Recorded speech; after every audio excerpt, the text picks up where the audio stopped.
नमस्कार साथियों, current news में आपका स्वागत है। हाल ही में सीपी ग्राम्स की 42वीं रिपोर्ट आई है। ये रिपोर्ट क्या है, सीपी ग्राम्स क्या है और नागरिकों की शिकायतों को किस प्रकार से ये निस्तारित करने यानी उनका समाधान करने की कोशिश करता है, चलिए इसके बारे में थोड़ा सा जान लेते हैं।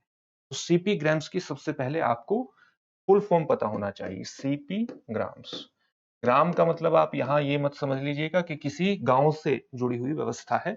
ये वस्तुतः एकल पोर्टल है, एकल पोर्टल के रूप में काम करता है और इससे जो केंद्र सरकार के मंत्रालय हैं, वो विभाग हैं, वो इससे जुड़े हुए हैं। साथ ही जो राज्य सरकार के मंत्रालय हैं, जो विभाग हैं, उनके साथ भी कोऑर्डिनेशन एस्टेब्लिश करता है।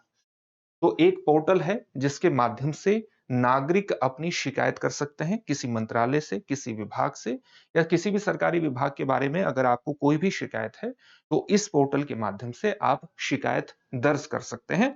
और जब आप शिकायत दर्ज करते हैं तो आपको एक यूनिक रजिस्ट्रेशन आईडी भी इसके माध्यम से प्रदान की जाती है।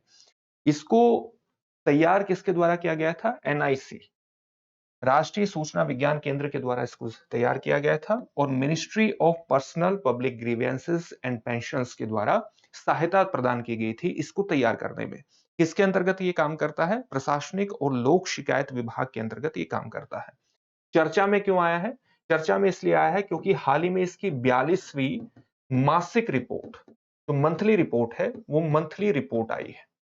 इसके अंतर्गत जब कोई नागरिक शिकायत दर्ज करता है और उसको एक यूनिक आईडी प्राप्त होती है, तो उस यूनिक आईडी के माध्यम से वो अपनी शिकायत के डेवलपमेंट को भी देख सकता है कि वो निस्तारित होने के, समाधान होने के किस स्तर पर पहुंची है। यानी एक प्रकार से सरकारी विभागों के उत्तरदायित्व और उनमें पारदर्शिता, ट्रांसपेरेंसी बनाए रखने का भारत सरकार की एक यूनिक पहल के रूप में इसको देखा जा रहा है। साथ ही कॉमनवेल्थ सेक्रेटेरिएट के द्वारा भी इसको विशेष रूप से मान्यता दी गई है। इसी तरह की पहल कुछ और देशों में आप देख सकते हैं, जैसे केन्या और आप नामीबिया में इस तरह की पहल देख सकते हैं। तो सरकारी मंत्रालयों या विभागों की उत्तरदायित्व को तय करने, उनमें पारदर्शिता को बढ़ावा देने की भारत सरकार की एक महत्वपूर्ण पहल है। राष्ट्रीय सूचना विज्ञान केंद्र के द्वारा बनाया गया था और जो ministry of personnel public grievances and pensions मंत्रालय है, उसके सहयोग से इसको तैयार किया गया था। प्रशासनिक सुधार और लोक शिकायत विभाग जो है उसके अंतर्गत ये काम करता है, उसी के द्वारा इसकी रिपोर्ट जारी की जाती है। ये सामान्य बात होगी।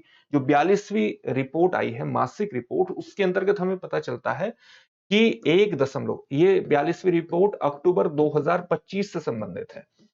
इसके अंतर्गत अलग-अलग केंद्रीय मंत्रालयों और विभागों के द्वारा 1.44 लाख जो शिकायतें हैं, उनका निस्तारण किया गया है, उनका समाधान किया गया है।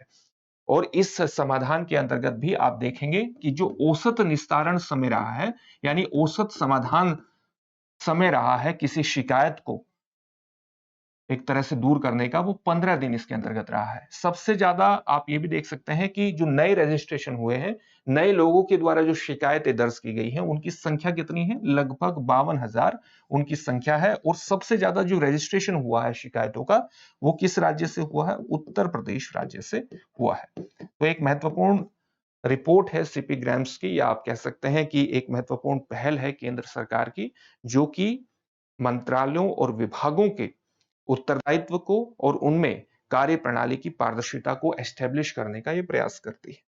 अब इससे संबंधित एक प्रश्न देख लेते हैं। प्रश्न क्या है? सीपी ग्राम्स रिपोर्ट किस विभाग द्वारा जारी की जाती है? आपके सामने ऑप्शंस हैं: गृह मंत्रालय, प्रशासनिक सुधार और लोक शिकायत विभाग, नीति आयोग या वित्त मंत्रालय। इस प्रश्न का उत्तर कमेंट बॉक्स में कमेंट करके जरूर दीजिए। फिर से एक नए सेशन में आपसे मुलाकात होगी। धन्यवाद।